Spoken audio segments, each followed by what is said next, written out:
Good morning all of you. कैसे हो सभी? सभी लोग अच्छे हो ना? दीपावली में बहुत एंजॉय किया सभी ने। अब आपकी पढ़ाई की बारी आ गई है, समय भी कम है, इसीलिए सभी लोग ध्यान देना। आज हम देखेंगे साहित्य सागर में भेड़े और भेड़िए। इससे पहले जो 8 नंबर का लेसन है जामुन का पेड़, वो स्किप किया गया है, वो हमारे एग्ज़ाम में आने वाला नहीं है। ठीक है, जामुन का पेड़ हमारी एग्ज़ाम में आने वाला नहीं है, वो स्किप किया गया है, छोड़ा गया है। ठीक है, उसे आपको लर्न करने की आवश्यकता नहीं है और इसे लिखने की भी आवश्यकता नहीं है। ठीक है, वो आपके बोर्ड की एग्ज़ाम में भी पूछा नहीं जाएगा। इसीलिए अब हम देखेंगे साहित्य सागर में लेसन नंबर 9 भेड़े और भेड़िए। सबसे पहले हम भेड़ और भेड़िए दोनों का हम पहले परिचय लेंगे कि भेड़े अच्छी थी या भेड़िए अच्छे थे।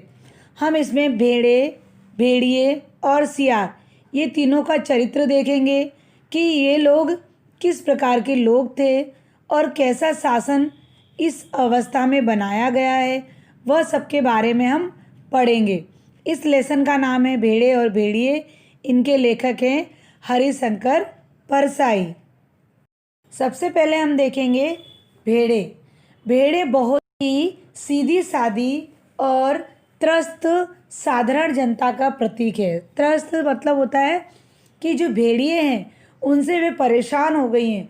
इस वन विभाग में जहाँ भेड़े और भेड़िए साथ में रहते हैं, फिर भी भेड़े उनसे त्रस्त हैं, क्योंकि जब भेड़ियों का मन करता है तब वह भेड़ों को क्या करते हैं, मारकर खा लेते हैं। तो भेड़े लोगों ने यह विचार किया कि अगर हमारे वन विभाग में भी प्रजातंत्र अर्थात प्रजा का शासन बन जाए तो हो सकता है हमारा भी विकास हो, हमारी भी सुरक्षा बनी रहेगी। लेकिन वे बेचारी जो भेड़े थी वो यह नहीं जानती थी कि जो उनकी आशा थी वो निराशा में बदलने वाली है। जो वहाँ पर धूर्त अर्थात जो खराब सियार थे, उनके साथ और भी जो भेड़िए थे, वे दोनों ही मिलकर भेड़ों का शिकार किया करते थे। जब यह उन्हें पता चला, भेड़ियों को यह पता चला कि भेड़ों ने यह निश्चित किया है कि वन विभाग में प्रजातंत्र का शासन हो, जब उन्हें यह पता चला तो भेड़िए घबरा गए। उन्हें ये लगा कि अब हमारा अंतिम समय आ गया है। लेकिन जो भेड़िए थे वो बहुत ही चालाक थे और उनके साथ जो सियार था, धूर्त सियार, वे भी बहुत चालाक थे। दोनों ने मिलकर भेड़ों को पागल बना दिया, अर्थात अपने जाल में फंसा लिया। उन्हें छलने लगे और वे भी, जो बेचारी भेड़े थी भोली भाली, वे भी उनके छलावे में आ गई। वे भी उनकी चिकनी चुपड़ी बातें पर आ गई और उनका ही समर्थन करने लगी। अब जो भेड़िए थे वे अब उनके रक्षक नहीं बल्कि भक्षक बन गए थे। आज के समय में हम देख रहे हैं जो ये लेसन है भेड़े और भेड़िए, यह हम देख रहे हैं जो ये लेसन आज हम पढ़ रहे हैं वो आज की सच्चाई है। आज के जो नेता हैं वे भी ऐसा ही करते हैं कि जब उन्हें वोट चाहिए होता है तो वो हमसे, प्रजा लोगों से बहुत ही अच्छी तरह से चिकनी चिकनी बातें करते हैं। हम आपको ये दिलाएंगे, हम आपको नौकरी दिलाएंगे, हम आपके लिए ये करेंगे, बहुत सारी बातें करते हैं और हम प्रजा लोग उनकी बातों पर आ जाते हैं और अंत में वे लोग क्या करते हैं, हमारा भक्षक ही करते हैं, हमारा रक्षक, हमारे रक्षक बनते नहीं हैं। वही सब भेड़ों के साथ भी हो रहा है कि जो भेड़िए हैं वे धूर्त हैं, वे बहुत ही ज़्यादा खराब हैं। सियार और भेड़िए मिलकर फिर से भेड़ों को पागल बना देते हैं और खुद ही उस जो वन विभाग है उसमें खुद ही एक प्रजा बनकर, एक राजा बनकर बैठ जाते हैं। अब हम देखेंगे आगे भेड़िए का परिचय कि भेड़िए कैसे हैं। भेड़िए, अब हम भेड़िए का परिचय देखेंगे। भेड़िए किस प्रकार के थे? भेड़े जो थी वो बहुत ही सीधी सादी और भोली भाली थी। लेकिन भेड़िए कैसे थे? बहुत ही स्वार्थी और पाखंडी। जो आज के स्वार्थी और पाखंडी नेता हैं उसी के प्रतीक थे भेड़िए भी। भेड़िए भी स्वार्थी और पाखंडी थे, जो आज के नेताओं को हम देखते हैं। अब जैसे जैसे चुनाव नज़दीक आने लगा, वैसे वैसे भेड़िए क्या बनने लगे, महान संत बनने लगे, परोपकारी बनने लगे, और ये सबका वो नाटक करने लगे। अपने चुनाव का प्रचार प्रसार करने लगे, और जब भी वक्तव्य दिया जाता था, जब भी सभा भरती थी, उस सभा के अंदर अलग अलग वायदे किए जाते थे कि आज हम तुम्हारे लिए ये करेंगे, हम तुम्हें किसी को खाने नहीं देंगे, हम तुम्हारी रक्षा करेंगे क्योंकि तुम तो बहुत ही कमज़ोर हो। भेड़ियों को क्या कहते थे, भेड़ों को क्या कहते थे कि तुम तो बहुत ही कमज़ोर हो, तुम्हारे अंदर अपने बचाव की ताकत नहीं है, और हम भेड़िए हैं जो शक्तिशाली हैं, तुम्हारा कल्याण करेंगे, तुम्हारी रक्षा करेंगे। इस प्रकार से ज़ोर शोर से वो अपना प्रचार करने लगे। और जो भेड़ें थी वो बहुत ही सीधी सादी होने के कारण उन्होंने क्या किया कि उनकी बातों पर आ गई, और जो कानून नियम बनाया गया उस कानून नियम में वे भी शामिल हो गई कि सही बात है, भेड़िए बहुत ही शक्तिशाली हैं, अगर हम इनका साथ देंगे तो हमारी भी वे रक्षा करेंगे। यह सोचकर उन्होंने भेड़िए को वोट दिया, और जब भेड़ियों को वोट दिया और वोट में जब चुनाव हुआ और चुनाव में विजयी घोषित हो गए भेड़िए, तो भेड़ियों ने क्या किया, जब विजयी घोषित हो गए तो खूब नाचने गाने लगे, और क्या करने लगे कि अपने अनुसार सत्ता आसीन होने के पश्चात जब सत्ता उन्हें मिल गई तो उसके बाद उन्होंने एक नया नियम कानून बनाया। और कैसा नियम कानून बनाया, स्वयं के हित के लिए ही बनाते हैं और भोली भाली जनता का शोषण करते हैं। इस प्रकार के भेड़िए स्वार्थी और पाखंडी का प्रतीक हैं। अब हम आगे देखेंगे सियार का परिचय। सियार कैसा है कि जिस प्रकार से, क्योंकि भेड़िया भी स्वार्थी है और सियार भी चापलूस का प्रतीक है। किसका प्रतीक है, चापलूस व्यक्ति का। जिस प्रकार से भेड़िए नेता का प्रतीक है और उनके आसपास मंडराने वाला, उसके आसपास उसकी चापलूसी करने वाला, उसके इर्द गिर्द, नेता के इर्द गिर्द घूमने वाला व्यक्ति किसका प्रतीक है, सियार का प्रतीक है।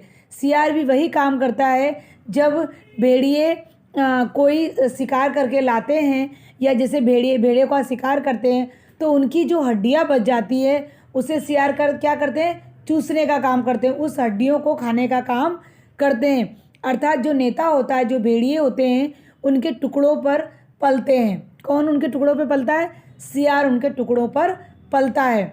क्योंकि सियार कैसा है, चापलूस व्यक्ति है कि उनकी चापलूसी, नेता की चापलूसी करता है, उसके आसपास घूम घूम कर उसकी चापलूसी करता है और अपना स्वार्थ सिद्ध करता है।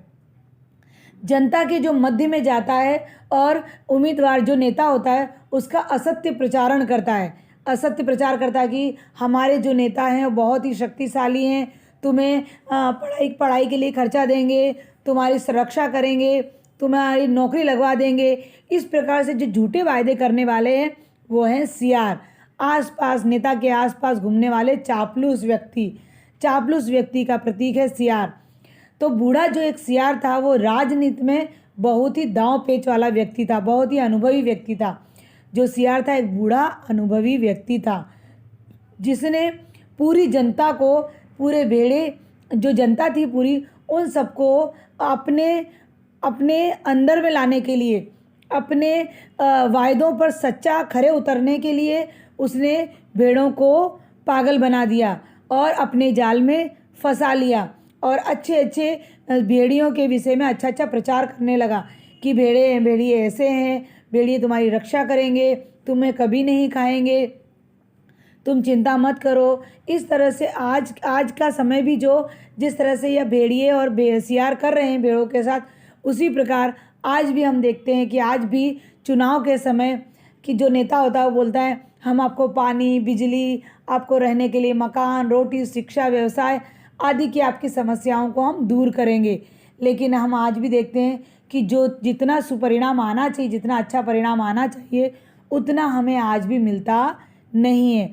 अतः हम कह सकते हैं कि सब तरह से एक जनता ही जो छली जाती है, चाहे वो अच्छा नेता हो, चाहे वो अच्छा चापलूस व्यक्ति हो, कोई भी हो, लेकिन घुमा फिरा कर हमेशा प्रजा को ही मुद्दा बनाया जाता है। यहाँ पर यही हुआ कि भेड़िए और सियार दोनों मिलकर भेड़ों को उन्होंने पागल बना दिया और अंत में जो भेड़िए थे उन्हीं की सत्ता हुई और इनकी सत्ता होने के कारण बेचारे जो भेड़ें थी उन्हें फिर से गुलाम की ज़िंदगी जीनी पड़ी।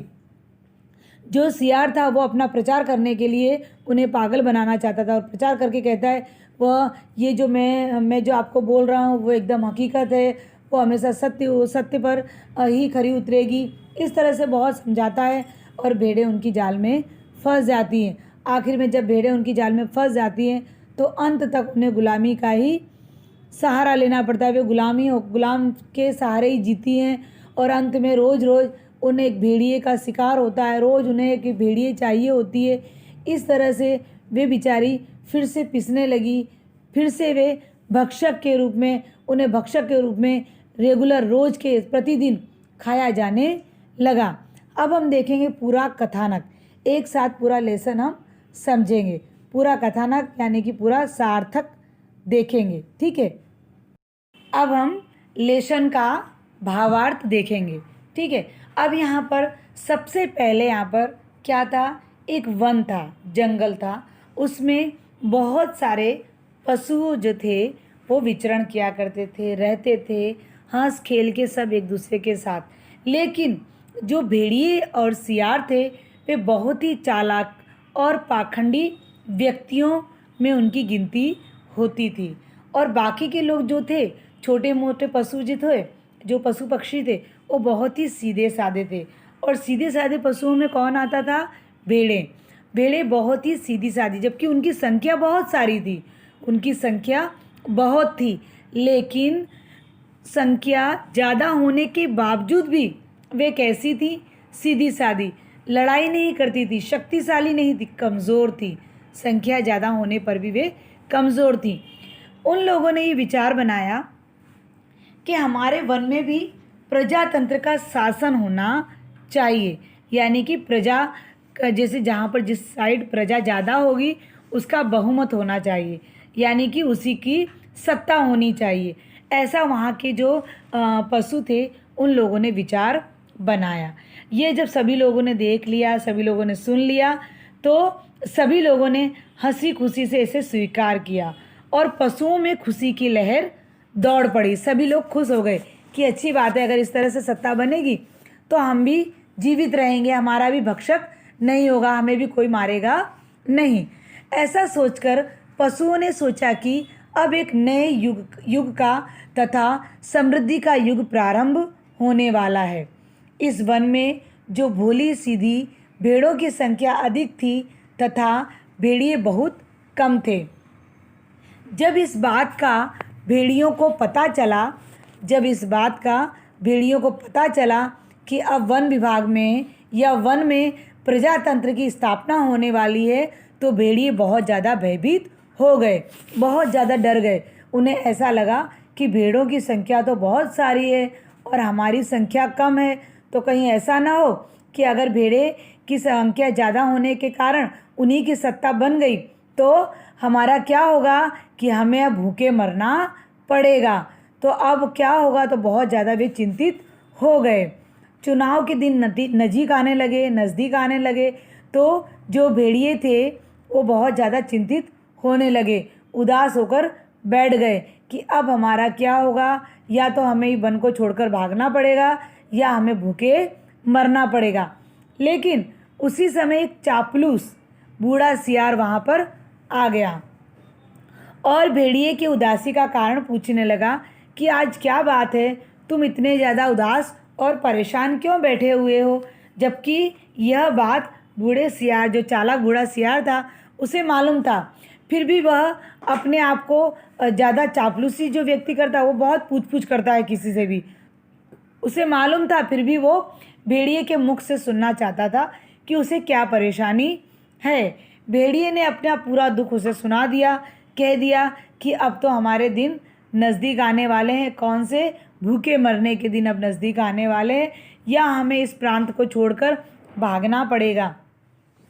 जो बूढ़ा सियार था ये सब बातें चापलूस सियार वो धीमे धीमे सुन रहा था और सुनने के बाद वह कहता है, चापलूस सियार कहता है कि अगर मैं आपको एक आइडिया बताऊं, एक आपको उपाय बताऊं, तो आप उस उपाय को स्वीकार करोगे?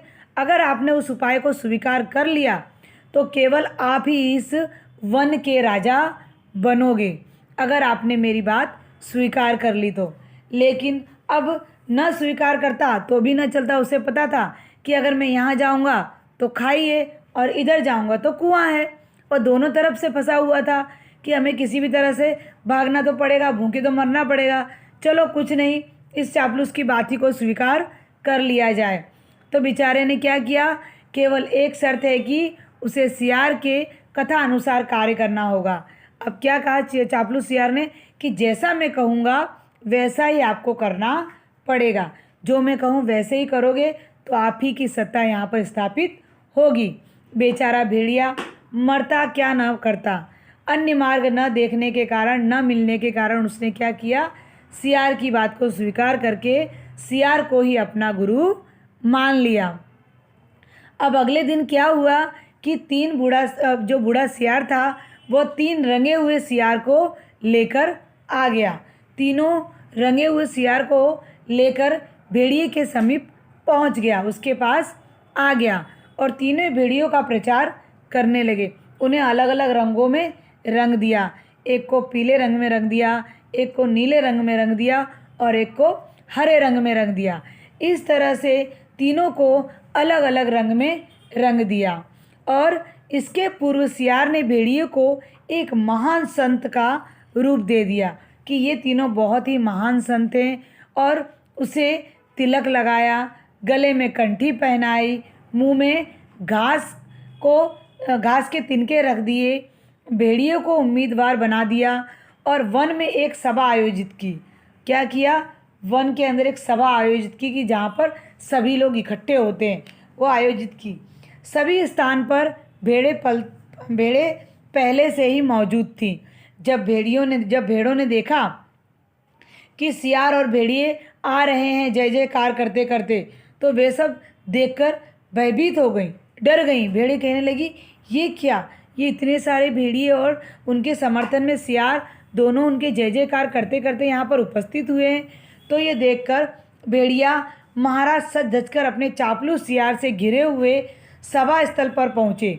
भेड़ियों को देखकर जो भेड़ें थी वो घबरा गईं और वहाँ से भागने लगी। लेकिन जो चापलूस सियार था, बूढ़ा सियार चापलूस, वह उन्हें रोकने लगा और कहने लगा, रुको रुको रुको, तुम्हें कहीं जाने की आवश्यकता नहीं है, तुम्हें इनसे डरने की कोई आवश्यकता नहीं है। ये बहुत ही सीधे साधे भेड़िए हैं, ये संत महाराज हैं जो स्वर्ग से उतर कर आए हैं। ये तुम्हारी हिंसा, इन्होंने कभी हिंसा नहीं की और ये कभी भी हिंसा का त्याग कर दिया है। वे अब कभी हिंसा नहीं करते, उन्होंने हिंसा का त्याग कर दिया है। अब ये क्या है, भेड़ियों के जो भेड़े हैं उनके हितैषी हैं, उनका समर्थन चाहते हैं, उनकी रक्षा करना चाहते हैं। इस प्रकार से विनय तथा प्रशंसा से भेड़े छलावे में आ गई। अब जैसे ऐसी सी बातें कर रहा था बूढ़ा सियार, जो चापलूस सियार था, तो भेड़े रुककर और उनकी बातों को सुनने लगी। जब भेड़े उनकी बातों को सुनने लगी तो जो भेड़े थी वे इनके छलावे में आ गई। और जो बाजू में ही एक भेड़िया खड़ा था, जो भेड़िया कह रहा था कि हम भूखे मरने के दिन आ गए, वो भेड़िए ने क्या किया कि शांत भाव से मस्तक नीचे कर खड़ा रहा, विनम्रता के भाव से। लेकिन जैसे ही वो भेड़ों को देखता वैसे उसके मुंह में पानी आ जाता, लेकिन वो डर की वजह से उसके मुंह में जो पानी आ जाता वो वापस वो चूस लिया करता था, इसलिए कि कहीं अगर पानी नीचे गिर गया तो भेड़ों को पता चल जाएगा ये हमें खाना चाहता है। तो इस तरह से वह नीचे सिर झुकाकर विनम्र भाव की मूर्ति बना वैसे की वैसे खड़ा रहा और बूढ़ा सियार बराबर का भाषण देता रहा। ऐसे ऐसे भाषण दिए कि भेड़े जो थी वह दयनीय भावुक होकर भेड़ियों को ही अपना महाराज स्वीकार करने लगी और उन्हीं के समर्थन में वे खड़ी हो गईं। इस प्रकार से जो बूढ़ा सियार था उसने क्या किया कि बूढ़े सियार ने उन्हें अपना बना लिया और वे भेड़ें थी वो भी उनकी बन गई। अब बारी आई तीनों जो रंगे हुए सियार थे उनकी। बूढ़ा सियार पुनः बोला कि ये तीनों जो रंगे हुए सियार हैं, भेड़ों को कहा कि जो ये तीनों रंगे हुए सियार हैं, ये तीनों कहाँ से आए हैं? स्वर्ग लोक से आए हैं, और ये सदुपदेश देते हैं हमें सबको नेक बनाने का उपदेश देते हैं, एक दूसरे का सहयोग का उपदेश देते हैं, एक दूसरे के साथ अच्छा व्यवहार करने का उपदेश देते हैं। ये बहुत ही अच्छे हैं। ये तीनों सियार हैं जो पीले, नीले और हरे रंग में रंगे हुए हैं। एक है कवि, दूसरा है पत्रकार और तीसरा है धर्मगुरु। तो पीले सियार ने भेड़िए की प्रशंसा में गीत गाया। पीले सियार ने क्या किया? भेड़ियों की प्रशंसा में गीत गाया। पत्रकार रूपी जो नीला सियार था उसने भेड़ियों को क्या बताया? वे बहुत ही शक्तिशाली हैं, वे हमेशा तुम्हारी रक्षा करेंगे, कभी भी तुम पर दुख या परेशानी आने देंगे नहीं, क्योंकि तुम कमज़ोर और भोली भाली हो। तो तुम्हारी रक्षा करने के लिए भेड़िए शक्तिशाली हैं, वे ही तुम्हारी रक्षा कर सकते हैं, इसीलिए तुम इन्हीं को अपना वोट दो। इस प्रकार से जो नीला सियार था उसने इस प्रकार का प्रचार किया। और तीसरा जो धर्मगुरु था हरे रंग वाला, उसने प्रवचन दिया कि इस लोक में जो त्याग देगा वह परलोक को प्राप्त होगा, जो इस युग में दुख भोगेगा वह अगले जन्म में सुख भोगेगा, जो यहाँ दूसरों को राजा बनाएगा वो अगले जन्म में स्वर्गलोक में राजा बनेगा। इस तरह से धर्मगुरु जो थे हरे रंग के सियार, उसने इस प्रकार का भाषण दिया। अब भेड़ियों को बहुमत से विजयी बनाया। अब क्या था कि सभी लोगों ने, जितने भी वन विभाग के पशु पक्षी थे, सभी लोगों ने भेड़िए को ही मत दिया, भेड़िए को ही वोट दिया, और सभी लोगों ने उसे बहुमत से बहुत ज़्यादा उसे वोट प्राप्त हुए, और उसी के कारण वह विजयी भी हुआ। और विजयी होने पर जब विजयी हुआ तो उसको प्रभावशाली, उसका ऐसा जो बूढ़े सियार का जो चापलूस सियार था उसका इस प्रकार का वक्तव्य था कि उसे देखकर, उसकी भाषण को सुनकर लोग लच्छेदार, उसके ऐसे भाषण थे कि लच्छेदार प्रभावशाली भाषण, ऐसे भाषणों को देखकर भेड़ें छल में आ गई और भेड़ों ने भी उन्हें वोट दिया। और जैसे ही वो विजयी हुए वैसे ही एक नया नियम, एक नया कानून, एक नया पंचायत में एक नियम बना गया। और वह नियम किसके पक्ष में था? वह नियम था भेड़ियों के पक्ष में। और भेड़ियों ने क्या पंचायत में नियम लिया कि पंचायत में भेड़ों के कल्याण के लिए भेड़ियों ने पहला कानून स्वयं के हित के लिए बनाया और कहा कि अब आज से नया नियम बनने वाला है इस वन में। तो भेड़ें जो थी वो खड़े होकर सुनने लगी, और भेड़ियों ने कहा कि प्रातःकाल सुबह नाश्ता के समय मुलायम सी भेड़ का बच्चा मेरे सामने प्रस्तुत होना चाहिए। अब तो जितनी भी भेड़ें थी बहुत ज़्यादा दुखी हो गई, बहुत सारी भेड़ें रोने लगी कि ये क्या हो गया, हम इनकी चुपड़ी चुपड़ी बातों पर आ गए, और दुखी होकर रोने लगी। फिर से वे गुलामी की ज़िंदगी जीने लगी। और उसने कहा कि भेड़ियों ने कहा कि प्रातः काल में हमें नरम मुलायम सी एक भेड़ का बच्चा होना चाहिए, दोपहर में एक पूरी भेड़ होनी चाहिए, और रात्रि के समय स्वास्थ्य का ध्यान रखते हुए आधी भेड़ मिलनी चाहिए। इस तरह से रोज़ का नियम बन गया, रोज़ का ये कानून बन गया, और भेड़िए बेचारे फिर से गुलामी की ज़िंदगी जीने लगी। अब तो उनकी जो पहले की जो अवस्था थी उससे भी खराब अवस्था हो गई।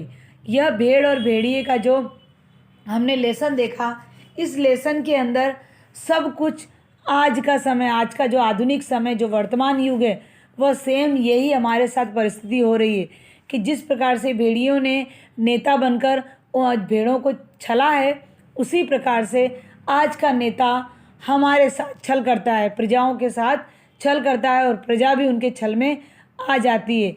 यह एक नेता के ऊपर कटाक्ष व्यंग्य किया गया है, जो नेता लोग होते हैं उन पर व्यंग्य किया गया है कि इस व्यंग्य बिल्कुल सार्थक सिद्ध होता है कि यह व्यंग्य किस प्रकार का है। अब मुझे ऐसा लगता है कि आपको ये लेसन अच्छी तरह से समझ में आया होगा। अब हम देखेंगे कहानी का उद्देश्य। कहानी का उद्देश्य देखेंगे कि भेड़ और भेड़िए कहानी का जो उद्देश्य है वो बहुत ही सार्थक सिद्ध हो रहा है। यहाँ पर आज हम देखते हैं कि नेता बहुत ही सत्य का मुखटा पहनकर हमारे सामने प्रस्तुत होते हैं और हम उस चीज़ को भी सत्य मान लेते हैं। और जो नेता के आसपास जो चापलूस होते हैं सियार की तरह, वो भी उनके इर्द गिर्द घूमकर उन व्यक्तियों का समर्थन करते हैं। और इसके माध्यम से जो भोली नादान जनता होती है भेड़ के रूप में, वह यहाँ पर प्रकट हुई गई है। इस प्रकार कहानी का उद्देश्य है कि नेता चुनाव निकट आने पर असत्य वादे जनता से करते हैं, प्रचार करते हुए उनके कुछ सहयोगी अपना पूर्ण योगदान देते हैं और इस प्रकार ये विजयी भी होते हैं तथा निजी हित के लिए ही कानून बनाते हैं और जनता का अहित और शोषण करते हैं। जैसे कि भेड़िए ने सत्ता प्राप्ति के पश्चात भेड़ों के साथ किया था, उसी प्रकार से आज नेता प्रजा के साथ भी करती हुई आई है। भेड़ और भेड़िए की सार्थकता, जो यहाँ पर सार्थकता मतलब सही, जो लेसन का नाम दिया गया है भेड़ और भेड़िए, वो बहुत ही पूर्णतः सार्थक सिद्ध होती है क्योंकि भेड़ और भेड़ियों को लेकर ही इस कथानक को आगे बढ़ाया गया है। भेड़े वन में प्रजातंत्र की स्थापना के लिए बहुत ही प्रसन्न थी, लेकिन जो नेता बने भेड़िए थे वो दुष्ट थे और बहुत ही प्रपंच थे, बहुत ही छल वाले व्यक्ति थे जिन्होंने अपनी सत्ता को तो हासिल कर लिया और अंत तक भेड़ियों को क्या किया, क्षति पहुंचाते रहे, उनके साथ अन्याय करते रहे। इस कहानी में भेड़े भेड़िए एवं सियारों को माध्यम बना पाखंडी नेताओं की वास्तविकता को प्रकट किया गया। अतः शीर्षक एकदम सत्य और सार्थक और सटीक कहा गया है। अब हम इसके बाद इसके क्वेश्चन आंसर भी हम देख लेंगे, ठीक है। अभी हम इसके क्वेश्चन आंसर भी करेंगे। कोटेशन नंबर 2 से स्टार्ट हो रहा है। फर्स्ट आपकी वर्कबुक में दिया गया है, पेज नंबर 112 पर दिया गया है। अब देखेंगे पेज नंबर 114 पर कोटेशन नंबर 2। पशु समाज में इस क्रांतिकारी परिवर्तन से हर्ष की लहर दौड़ गई है। सुख समृद्धि और सुरक्षा का स्वर्ण युग अब आया और वह आया। पहला इसमें देखेंगे क नंबर का, क्रांतिकारी परिवर्तन क्या था? इसके पूर्व वन प्रदेश में किस प्रकार की शासन व्यवस्था रही होगी? तो आंसर है, क्रांतिकारी परिवर्तन यह था कि वन में एक प्रजातंत्र की स्थापना की जाए। प्रजातंत्र अर्थात प्रजा का शासन वन विभाग में आने वाला है, जहां उनका विकास, सुरक्षा एवं समृद्धि होगी। इसके पूर्व वन प्रदेश में राजतंत्र रहा होगा। राजतंत्र के चलते वन में रहने वाले प्राणी स्वतंत्र रूप से घूम नहीं पाते थे, क्योंकि वन में रहने वाले मांसाहारी प्राणी उनका शिकार कर देते थे। ख का क्वेश्चन है, पशु समाज के प्रसन्न होने का क्या कारण था? तो आंसर है, पशु समाज के प्रसन्न होने का कारण यह था कि अब वन में प्रजातंत्र आने वाला था। सभी प्राणियों में खुशी की लहर दौड़ रही थी।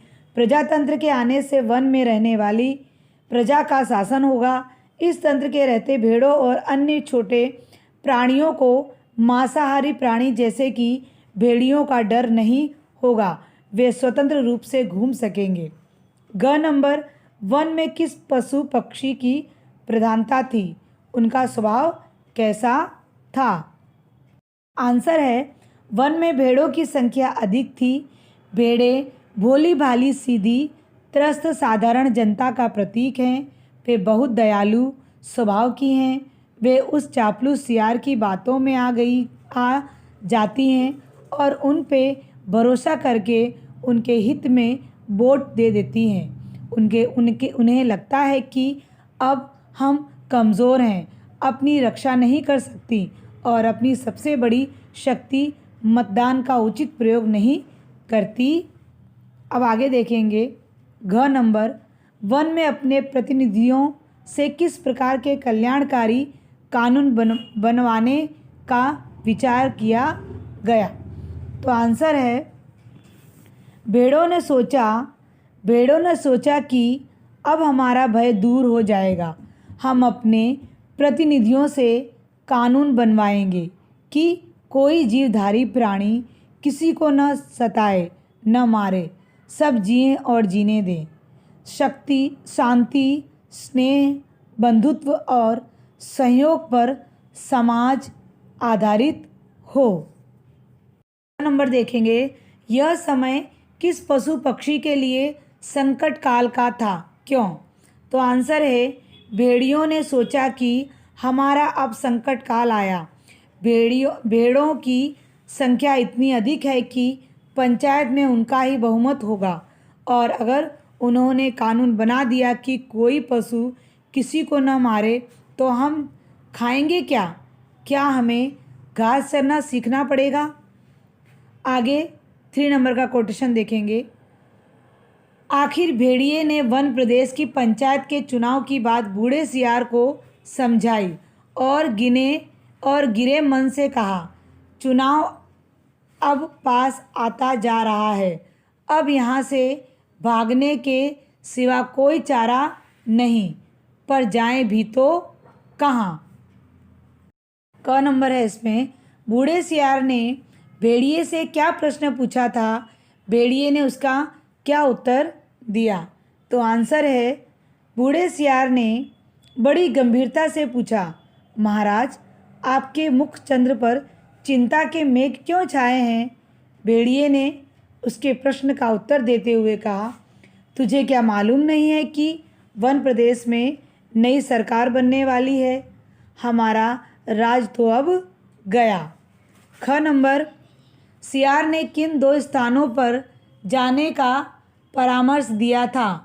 भेड़िया वहाँ जाने के लिए तैयार क्यों नहीं था? आंसर है, सियार ने भेड़िए को सुझाव देते हुए कहा, मालिक, आप सर्कस में भर्ती हो जाइए। मालिक, आप सर्कस में भर्ती हो जाइए। भेड़िए ने कहा, अरे वहाँ भी शेर और रिक्श को तो ले लेते हैं, पर हम इतने बदनाम हैं कि हमें वहाँ भी कोई नहीं पूछता। सियार ने फिर सोचकर कहा, अजायब घर में चले जाइए। जहाँ पर चिड़ियाघर होता है वो उससे कहते हैं अजायब घर में चले जाइए। भेड़िए ने फिर उसका उत्तर देते हुए कहा, अरे वहाँ भी जगह नहीं है, सुना है वहाँ तो आदमी रखे जाने लगे हैं। ग नंबर, बूढ़ा सियार ध्यानमग्न क्यों हुआ?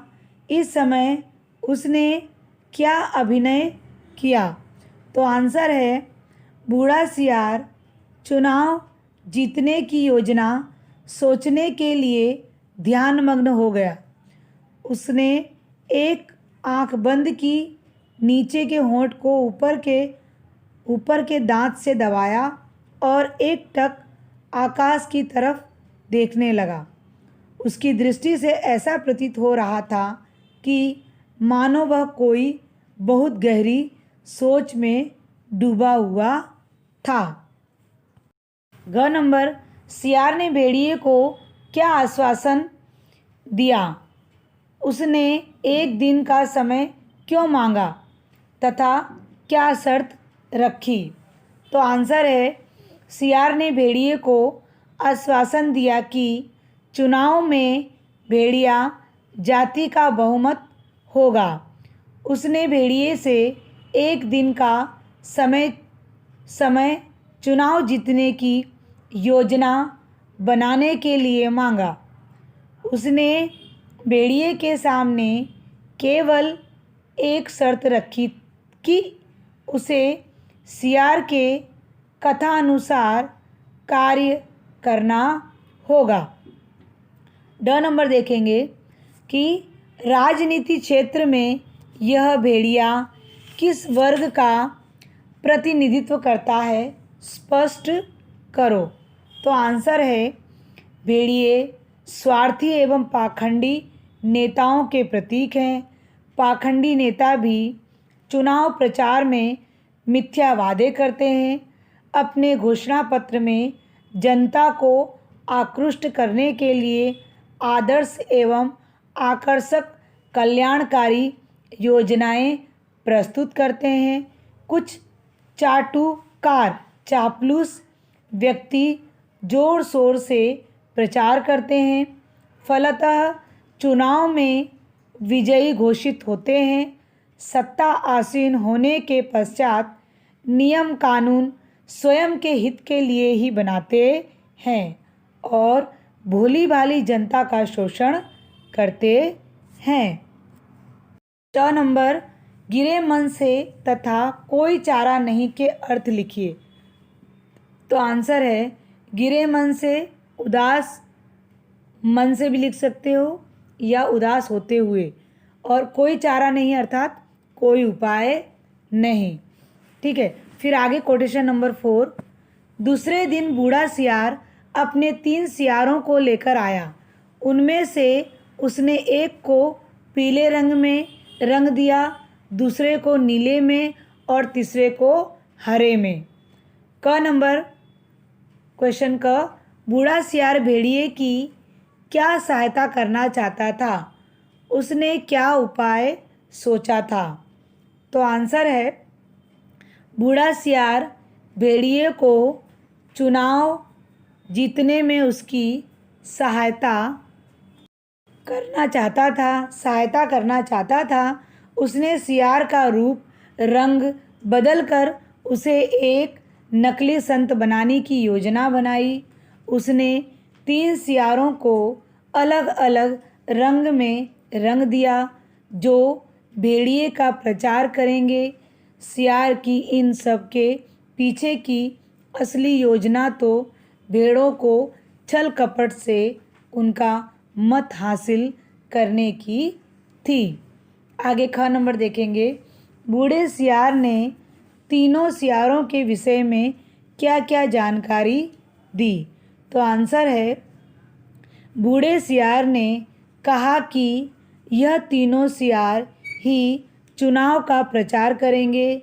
उसने कहा कि यह पीला वाला सियार बड़ा विद्वान है, विचारक है, कवि भी है, लेखक भी। यह नीला सियार नेता और पत्रकार है और यह हरा धर्मगुरु है। ग नंबर, बूढ़े सियार ने भेड़ियों को किस प्रकार एक नया रूप दिया? इसके कारण का उल्लेख करो। तो आंसर है बूढ़े सियार ने भेड़िए के मस्तक पर तिलक लगाया, गले में कंठी पहनाई और मुंह में घास के तिनके खोस दिए। उसने सियार को एक संत के रूप में ढाल दिया। बूढ़ा सियार इस सब परिवर्तनों से भेड़ों को यह दिखाना चाहता था कि भेड़िए भी अब बदल गए हैं, वे भी अब शाकाहारी हो गए हैं। यह सब भेड़ों का मन जीतने के लिए किया जा रहा था। आगे घ नंबर, भेड़े और भेड़िए कहानी का उद्देश्य स्पष्ट कीजिए। तो आंसर है भेड़े और भेड़िए कहानी प्रतीकात्मक कहानी है। प्रतीकों के माध्यम से प्रजातंत्र के भ्रष्ट नेताओं का मुखटा उतारकर वास्तविक स्थिति को कहानीकार ने प्रकट किया है। संत का वेश धारण किए हुए भेड़िया धूर्त एवं स्वार्थी नेताओं का प्रतिनिधित्व करता है। भोली भाली नादान जनता भेड़ों के रूप में प्रकट की गई है। इस प्रकार कहानी का उद्देश्य है कि नेता चुनाव निकट आने पर असत्य वायदे जनता से करते हैं और जीतने पर जनता का शोषण करते हैं, जैसा कि भेड़िए ने सत्ता प्राप्ति के पश्चात किया। अब कोटेशन 5, उनका हृदय परिवर्तन हो गया है। वे आज 7 दिनों से घास खा रहे हैं, रात दिन भगवान के भजन और परोपकार में लगे रहते हैं। इसमें क नंबर देखेंगे। कौन किस वर्ग को संबोधित कर रहा है, वे किस स्थान पर हैं, यहाँ एकत्रित होने का क्या विशेष प्रयोजन है। आंसर है बूढ़ा सियार भेड़ों को संबोधित कर रहा है।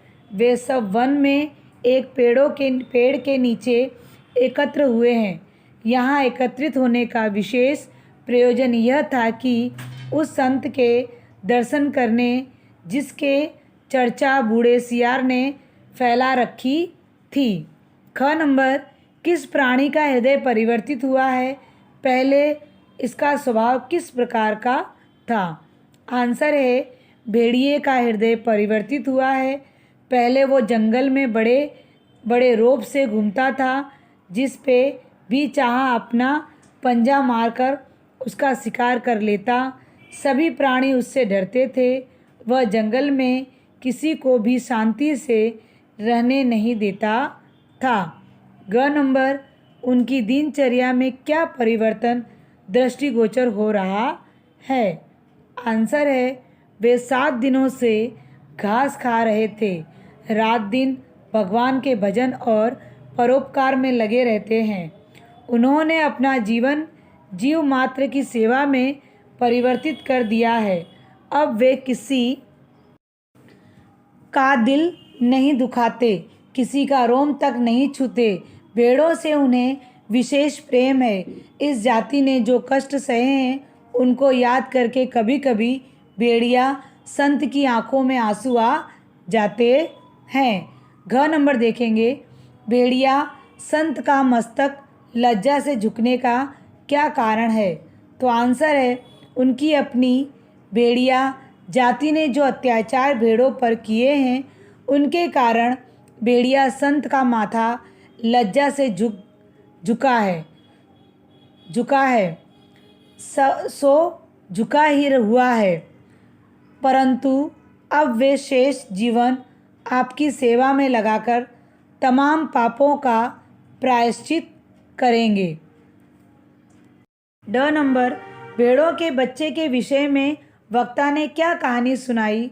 तो आंसर है वक्ता ने कहा कि यह मासूम भेड़े के बच्चे के पाँव में कांटा लग गया तो भेड़िया संत ने उसे दांतों से निकाला, पर जब वह बेचारा कष्ट से चल बसा तो भेड़िया संत ने सम्मानपूर्वक उसकी अंत्येष्टि क्रिया की। अंत्येष्टि का मतलब होता है अंतिम क्रिया की।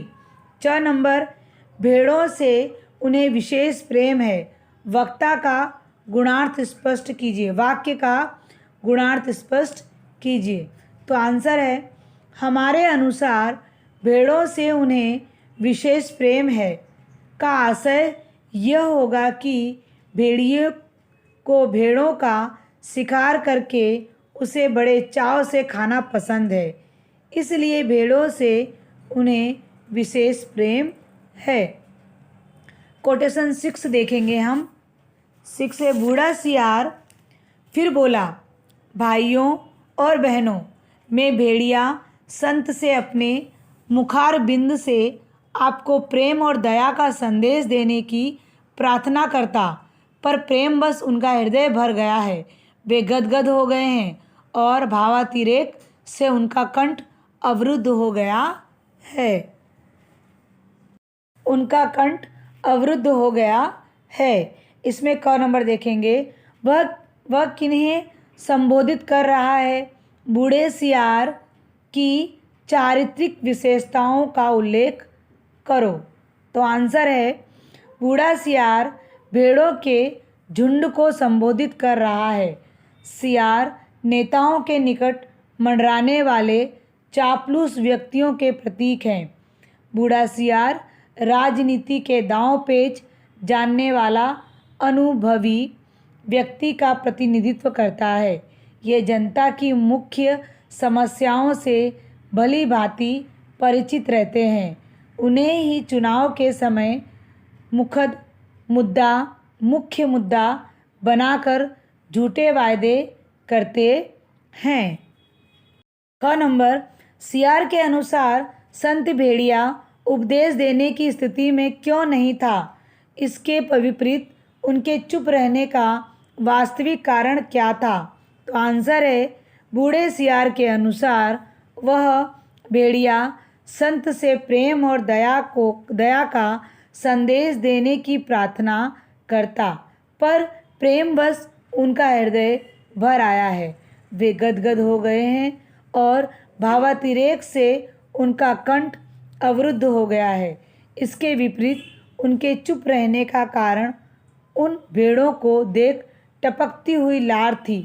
अगर वे अपना मुंह खोलते तो उनकी पोल खुल जाती। ग नंबर देखेंगे, बूढ़े सियार ने किन नकली पारलौकिक प्राणियों से परिचित कराया? ये समाज के किस वर्ग का प्रतिनिधित्व कर रहे हैं? इनके विषय में जनता की क्या धारणा है? स्पष्ट करो। तो आंसर है, बूढ़े सियार ने भेड़ों का परिचय 3 रंगे हुए सियारों से करवाया। उनके अनुसार यह 3 रंगीन प्राणी स्वर्ग के देवता हैं, जो उनके सदुपदेश देने के लिए पृथ्वी पर उतरे हैं। जनता भी इनकी थोथी बातों पर विश्वास करने लगी। आखिर में उन्होंने भेड़ियों को बहुमति से चुनाव जिताया और फिर उनका शोषण सहती रही। घ नंबर, स्वर्गीय संगीत किसने किस रूप में सुनाया था? बूढ़े सियार ने उसके संगीत का क्या विशेष स्पष्टीकरण दिया था? आंसर है, स्वर्गीय संगीत पीले सियार ने हुआ हुआ करके सुनाया था। बूढ़े सियार ने कहा कि कवि जी तो कोरस में गीत गाते हैं, कवि की कविता हर किसी को समझ में नहीं आती। ड नंबर देखेंगे, स्वर्गीय संगीत में भेड़िए को किस रूप में प्रस्तुत किया गया? प्रकृति भी किस प्रकार इनका सम्मान करती है? तो आंसर है, वे कह रहे हैं कि जैसे स्वर्ग में परमात्मा वैसे ही पृथ्वी पर भेड़िया। आप सर्वत्र व्याप्त हैं, सर्वशक्तिमान हैं। प्रातः आपके मस्तक पर तिलक करती है, सांझ को उषा आपको मुख चूमती है, पवन आप पर पंखा करती है और रात्रि आपकी ही ज्योति लक्ष लक्ष खंड होकर आकाश में तारे बनकर चमकती है। कोटेशन नंबर 7, यह एक भेड़िए की कथा नहीं है, यह सब भेड़ियों की कथा है। सब जगह इस प्रकार का प्रचार किया गया और भेड़ों को विश्वास हो गया कि भेड़िए से बड़ा उनका कोई हित चिंतक और हित रक्षक नहीं है। अब इसमें क नंबर देखेंगे, सब जगह किस प्रकार का प्रचार किया गया? यह प्रचार किसने किया? आंसर है, सब जगह यह प्रचार किया गया कि भेड़िए अब बदल गए हैं, वे शाकाहारी हो गए हैं, उन्होंने एक संत का रहन सहन अपना लिया है। यह प्रचार बूढ़े सियार और साथियों ने किया। ख नंबर, भेड़ों को क्या विश्वास हो गया? भेड़े समाज के किस वर्ग का प्रतीक हैं? कैसे? तो आंसर है, भेड़ों को विश्वास हो गया कि भेड़िए से बड़ा उनका कोई हित चिंतक और हित रक्षक नहीं है। भेड़े समाज में भोली जनता का प्रतीक है। वे भी भेड़ियों की चिकनी चुपड़ी बातों में आ गई और जैसे कि आजकल की जनता पाखंडी नेताओं की बातों में आ जाती है। ग नंबर, भेड़िए का प्रचार नीले सियार ने किस प्रकार किया था? तो आंसर है, पत्रकार रूपी नीले सियार ने बताया कि भेड़िया शक्तिशाली हैं, वही भेड़ों की रक्षा करेगा, अतः अपना वोट प्रदान करें। घ नंबर, धर्मगुरु कौन था? उसने क्या प्रवचन किया था? तो आंसर है, तीसरे धर्मगुरु बने हरे सियार ने प्रवचन दिया कि इस लोक में त्याग करने वाला परलोक प्राप्त करेगा, यहाँ दुख भोगने वाला दूसरे लोक में सुख भोगेगा, जो यहाँ दूसरों को राजा बनाएगा वह स्वर्ग लोक में स्वयं राजा बनेगा, अतः भेड़िया को ही बहुमत से विजयी बनाएं। ड नंबर, यह सब भेड़िए की कथा है। इस वाक्य का मुख्य भाव बताइए। वर्तमान सामाजिक संदर्भ में इस कथन पर टिप्पणी कीजिए। आंसर है, यह सब भेड़िए की कथा है से यह आशय है कि यह कथा सिर्फ भेड़ियों की नहीं बल्कि सारे पाखंडी नेताओं की है, जो लोगों को अपनी चिकनी चुपड़ी बातों में फंसाकर उनका मत प्राप्त कर लेते हैं और फिर अपनी सत्ता ग्रहण करने पर अपने फायदे के लिए कानून बनाते हैं, जिसमें आम जनता को उनका शोषण सहना पड़ता है। 8 नंबर, कोटेशन 8 नंबर का, और पंचायत में भेड़ों की हितों की रक्षा के लिए भेड़िए प्रतिनिधि बनकर गए। इसमें है कोटेशन क, अत्याचारी होते हुए भी भेड़ियों को किस प्रकार बहुमत प्राप्त हुआ। आंसर है, भेड़ियों ने भेड़ों को छल कपट से अपनी ओर आकर्षित किया और फिर उनकी हित रक्षा के बहाने उनका मत हासिल किया और फिर क्या था, चुनाव लड़े गए और फलतः अत्याचारी भेड़ियों की बहुमति से जीत हुई। ख नंबर है, भेड़ियों ने भेड़ों की भलाई के लिए पहला कानून क्या बनाया। तो आंसर है, पंचायत में भेड़ियों ने भेड़ों की भलाई के लिए पहला कानून यह बनाया, हर भेड़िए को सवेरे नाश्ते के लिए भेड़ का एक मुलायम बच्चा दिया जाए, दोपहर के भोजन में एक पूरी भेड़ तथा शाम को स्वास्थ्य के ख्याल से कम खाना चाहिए, इसलिए आधी भेड़ दी जाए। ग नंबर, क्या वास्तव में इस कानून से भेड़ों का कल्याण हुआ, स्पष्ट कीजिए। आंसर है, वास्तव में इस कानून से भेड़ों को दुख भोगना पड़ा। उन्होंने सोचा था कि प्रजातंत्र के आने से उन्हें भेड़ियों से छुटकारा मिलेगा, लेकिन वास्तव में भेड़ियों की चुनाव में जीत हुई और उन्हें भेड़ियों के द्वारा बनाए हुए कानून का पालन करना होगा, जो उनकी हित रक्षा के खिलाफ है। कोटेशन नहीं, घ नंबर का देखेंगे। चुनाव में विजय प्राप्त करने के लिए प्रचार की अहम भूमिका है। किस प्रकार। वर्तमान राजनीतिक स्थिति के संदर्भ में अपने विचार प्रस्तुत कीजिए। आंसर है, चुनाव के प्राप्त करने के लिए प्रचार की अहम भूमिका है। बड़े बड़े नेता चुनाव पहले अपना प्रचार गली गली शहर शहर जाके करते हैं, झूठे वायदे करते हैं और फिर चुनाव में जीतने के बाद सारे वायदे भूल जाते हैं। आज भी चुनाव के समय पानी, बिजली, आवास, रोटी, शिक्षा, व्यवसाय आदि मुख्य समस्याओं को दूर करने पर बल दिया जाता है, किंतु सुपरिणाम बहुत कम ही आते हैं। आगे ड नंबर देखेंगे। कहानी के आधार पर वर्तमान राजनीतिक परिवेश का एक संक्षिप्त रूप प्रस्तुत कीजिए। इसे हम देखेंगे सेमेस 8 के घ में। सेमेस 8 का घ, जो अभी हमने इसके ऊपर पढ़ा है वही। आगे 4 नंबर है, प्रजातंत्र शासन व्यवस्था किस प्रकार प्रजा के लिए कल्याणकारी शासन व्यवस्था सिद्ध हो सकती है। संक्षेप में अपने विचार व्यक्त कीजिए। तो आंसर है, प्रजातंत्र शासन व्यवस्था कल्याणकारी सिद्ध हो सकती है जब सभी नेता भ्रष्टाचार छोड़ दें, अपना न सोचकर जनता के बारे में सोचें, अपने किए हुए वायदे पूरे करें और जनता का साथ दें। यहाँ पर हमारा जो भेड़ और भेड़िया क्वेश्चन आंसर्स थे वे भी हमने कर लिए और इस भेड़ और भेड़िए लेसन के हमने भावार्थ भी समझ लिया। तो आप लोग क्या काम करना कि एक बार आप क्वेश्चन आंसर को अच्छी तरह से देख लेना और जो मैंने आपको PDF भेजी है उसी में क्वेश्चन आंसर भी है, उसे भी आप ध्यान से देख लीजिएगा। और सबसे पहली बात, आपको भेड़ और भेड़िए वाला लेसन पूरा पढ़ना है। आप उस लेसन को पहले पूरा पढ़ोगे, उसके बाद ही आपको पता चलेगा कि भेड़ और भेड़िए और सियार का क्या चरित्र है।